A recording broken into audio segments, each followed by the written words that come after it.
Kong is here, and today's video I'm going to take you to the Victoria Peak, and we're going to use the Peak Tram.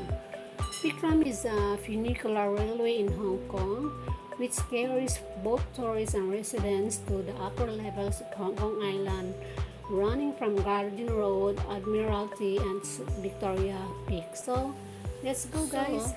I hope that this video will serve or make us your guide to those people na hindi pa po nakakasubok sumakay ng tram at kung paano yung papunta doon. So let's start it here in Central, and if you are in Central and you just cross over to going to the Queen's Road, and then mag-turn left po kayo. Meron po dong papunta ng yung sa St. John. May kalsada po doon papunta ng St. John Cathedral. So ito po yung kalsada na yan. Sundan nyo lang po yung way na yan, and at the end of this road ay yung St. John Cathedral, and then you just enjoy first, of course, the view of the cathedral itself.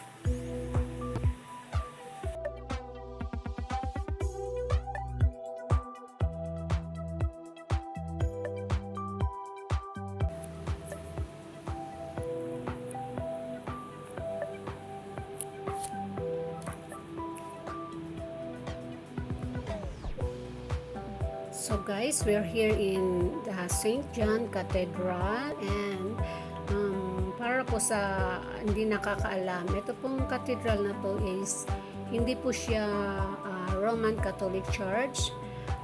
Cathedral siya, Christian church siya, but as far as I know, ito po ay isang Aglipayan church. Hindi ko ano sa English yung Aglipayan church, pero minsan pumapasok din po ako dito para lang mag-pray. May misa din sila, pero kakaiba sa atin. So, kakaiba sa Catholic Church. So, anyway, so just enjoy yourself. The view and the beauty of this church. Maganda po siya, guys. And as you can see on this video, I give you some hints on how it looks. So yeah, yan po ang St. John Cathedral dito sa may Hong Kong, sa may Garden Road. So let's take a tour for a moment.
Yes, guys, at the end of this path, meron pong gate dyan, palabas, then mag-turn right po kayo.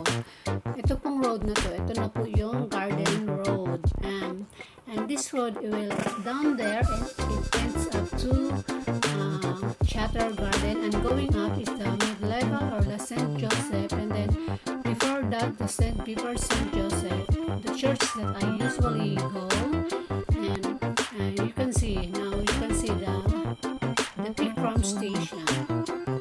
Kasi nasa taas pa po yung St. Joseph. So, yun lang po, konting lakad lang. Nagtatanong na po natin yung station ng Tram.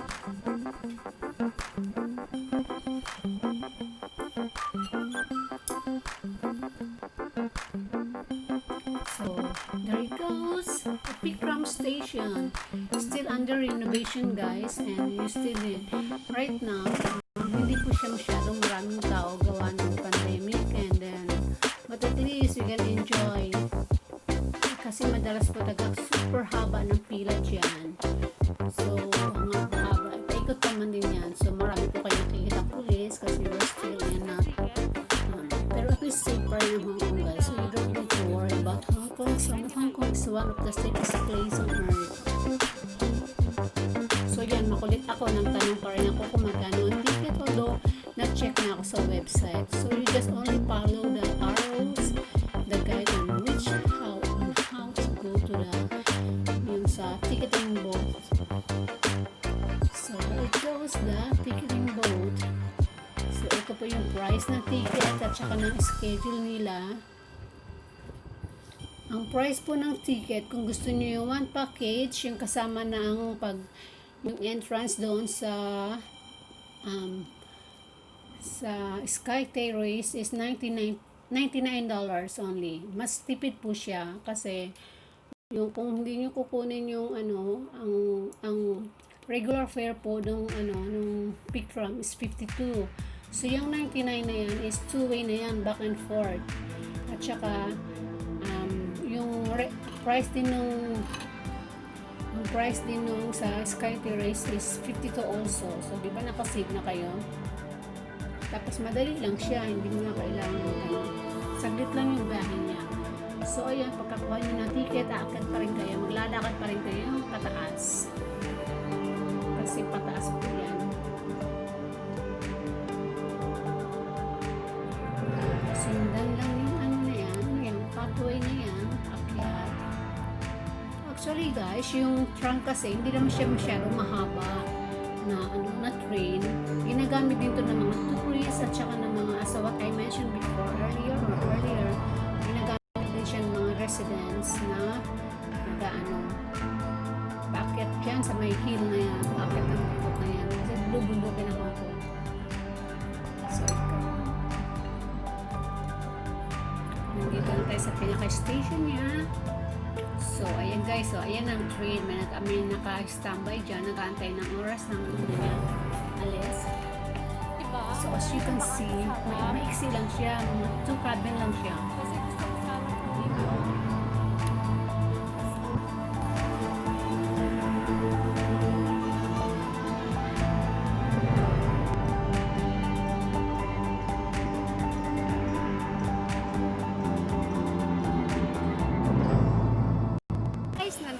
Kami sa Peak Tram Station and nag-aantay po kami sa next street kasi hahanap kami ng magandang pwesto para makakuha ng video and someone is here with me, my friend and also a YouTuber. So, yeah, my good friend and please subscribe also and visit her channel and subscribe her channel and what is your channel please? Sinibs Odyssey, all about adventures as an OFW, guys.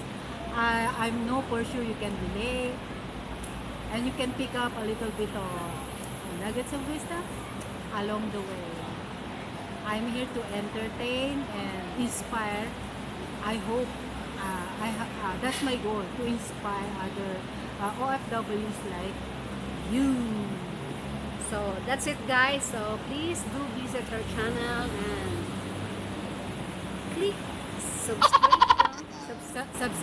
subscription and isusulat ko rin sa description below ang link ng kanyang channel. So, I'll see you there.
meron pa po kayong gustong puntahan ko, and kung meron pa po kayong gustong malaman about dito sa Tram, I'm willing to answer your question, and subscribe and please click the notification bell para po kayo updated sa aking mga incoming videos.